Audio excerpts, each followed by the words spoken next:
80% of people will abandon their New Year's resolutions by February, and only 8% of people will actually see through to the very end of the year. I am going to be sharing with you some practical, actionable next steps that you can take to get clarity and momentum so that you can hit this year strong and you can achieve your goals by the end of the year. Welcome to the Anita Chat Podcast.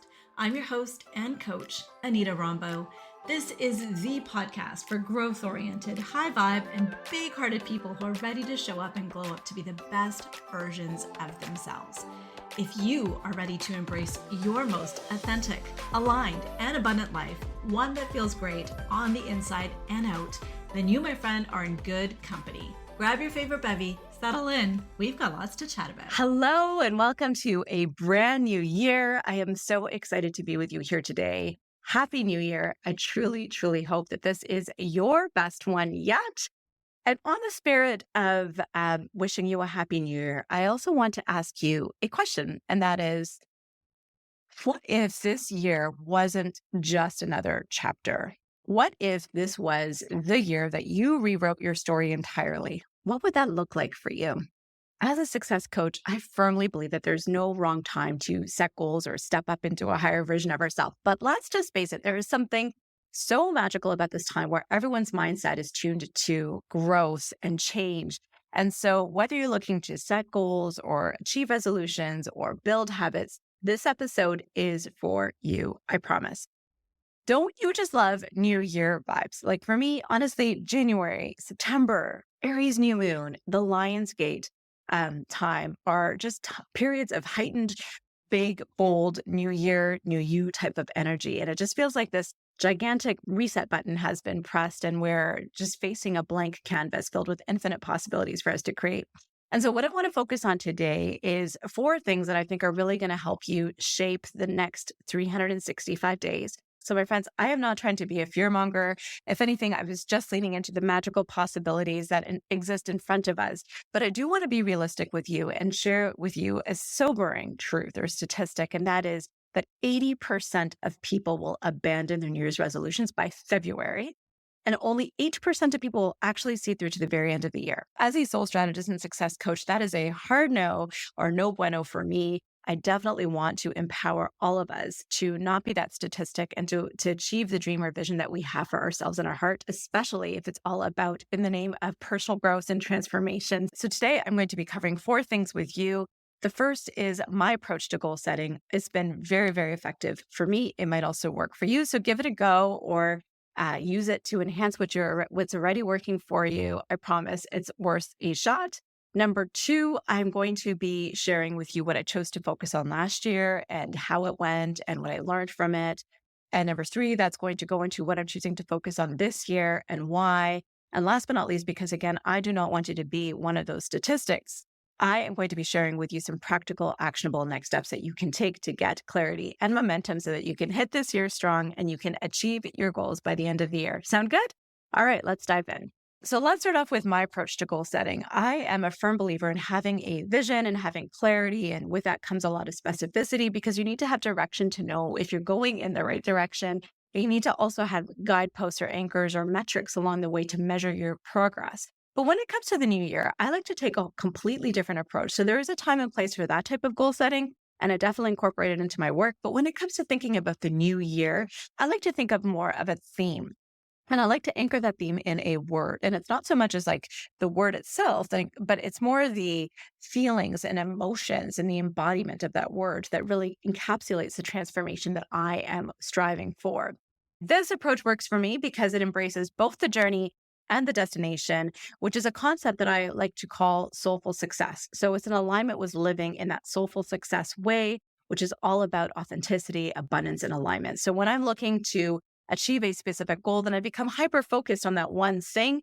And what happens when I achieve that? Does that mean that I'm just done or is there further room for improvement?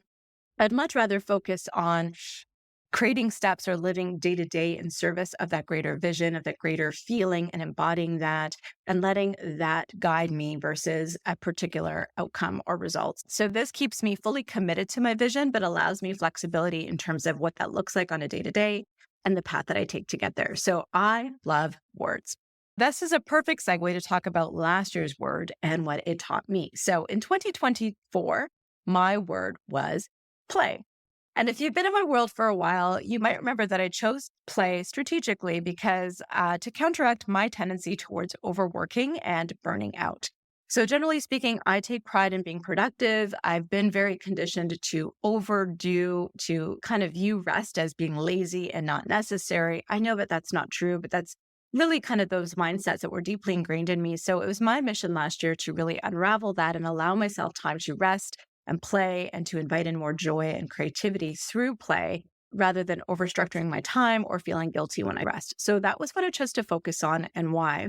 Another reason why I chose play was because I also have a young family. So using play to help me connect to myself and relate to myself in a different way and to support my well being and my health was important to me. But it was also a way for me to connect with my young children. I thought by engaging in more play and spending less time in the office, I'd be able to engage with them a little bit more and cultivate a deeper connection, which is also really a beautiful intention. So at the beginning of the year, when I set out to embody play, I really thought of, again, play in a very structured and organized way, kind of like the way I like to approach all aspects of my life and my time, right? So it needed to look like, I'm going to be doing a playful activity, such as building something with my kids or playing video games or taking them to the park. But as the year progressed, I learned and leaned into more again of the feelings that play conveys for me. What does play represent for me? And what really it reminded me to do or represented for me was leaning into curiosity and leaning into joy and leaning into unstructured and just kind of going with the flow and enjoying an activity for the sake of enjoying it versus actually producing something like of a tangible outcome and having everything needing to matter per se. Uh, it was about really welcoming in a sense of adventure and exploration. And so those were the themes that really I embodied and made every single day about. And it became a mindset versus an activity. And I realized even in the process of doing that, that things that I needed to do every single day that maybe would be really bane or routine became a lot of fun. For example, I discovered my love of cooking again. I used to love preparing complex meals when my husband and I first got married. But fast forward to when we have a young family at home and very busy schedules, and every single person likes different things. Our life quickly became chicken nuggets and pizza, and we kind of found ourselves in a meal plan rut. And it was actually by accident, by being gifted a box of HelloFresh, that we discovered our love of meal prep together. My son and I, in particular, and it has now become our thing. It's a way that we unwind and we bond and we connect together, all the things that play offers, but it's through doing something that we need to do every day, which is cooking instead. So we absolutely, through the HelloFresh experience, loved unboxing the bag and my kids would fight over the produce and who's going to chop and who's going to wash and all aspects of that meal prep journey. We had our favorite playlists on, so we were dancing and singing while we were preparing. And the sous chefs all get to have like a fancy beverage to drink while they're preparing their meals. So we really made it special. In that process, I discovered an activity that I love to do with my son. And now I look forward to cooking again. Similarly, I discovered my love of baking with my daughter. I tried gem art with her. That was a lot of fun. I've loved puzzles, it turns out. So I did discover a lot of things that I enjoyed this year that I wouldn't have given myself space to do previously. I would also say, most importantly, I rekindled my love of reading and books in particular.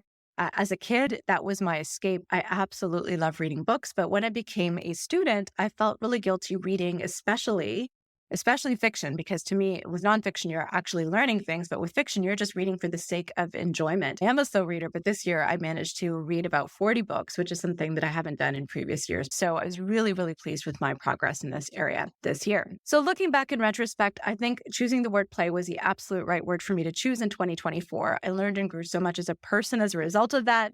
I still am not done with that word. I think there's a lot of opportunity for improvement because I didn't completely banish burnout or unravel all of the mindsets that I have around productivity and rest. And I really did enjoy this. So I want to keep the momentum moving forward with play. But I definitely think that there is an opportunity for me to incorporate a little bit more of it in my coming years. And so that brings me to what I'm focusing on in 2025. So my 2025 word of the year is health. And when I refer to health, I'm referring to mental and physical and emotional and financial and spiritual, all of it. I'm doubling down on health this year because without health, everything else falls apart. I feel like it's a natural extension of the word play because when I prioritize play, I'm prioritizing rest and balance and well being. It's really great for my mental and physical health and boosts creativity and helps me show up as my best self. And so I think health is just taking that one step higher. And when I think of health, I'm really embodying or envisioning the words joy and fulfillment and energy and strong and vibrant and balance. And so those are the words that are really going to be my testaments, or the things that are going to be moving me throughout the year. I'm going to be committing my vision of success to those words or to those feelings for the year. I also was motivated to choose this word not only because it's a natural extension of play and play served me so well, but also as I'm growing older, this year specifically, there were some kind of few health related hiccups that I had along the way. But what it showed for me was the importance of investing myself in this particular way as a soul strategist and success coach and somebody who's always striving to be a better, bigger version of myself. I really wanted to feel more authentically aligned to who I am and to my values and to my energy and what it will really serve me. And that is to focus more on the health prevention and promotion piece versus, having a reactionary response to a health condition later on down the road. So health is my word for this year. Before we wrap up, let's revisit that tough stat that I shared with you earlier. Again, not to bring us down, but let's use it to bring us up, right? 80% of people will abandon their goals, their habits, or resolutions or words by February.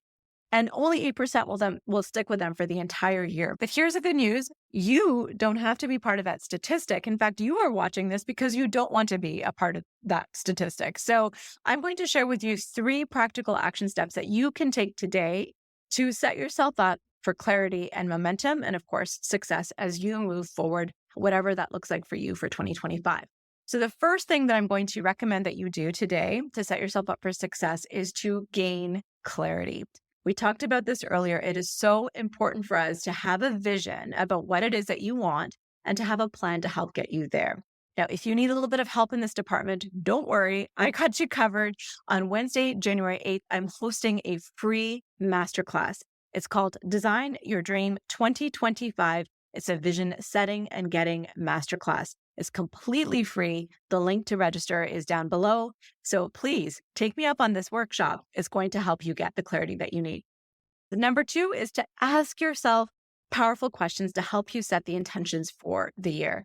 Now, I've also created a free guide of powerful questions to help you reflect. The link is down below and feel free to download it and you can start reflecting right now. And the third action step that I'm going to leave you with today that will really help support your success as the year progresses is to stay committed.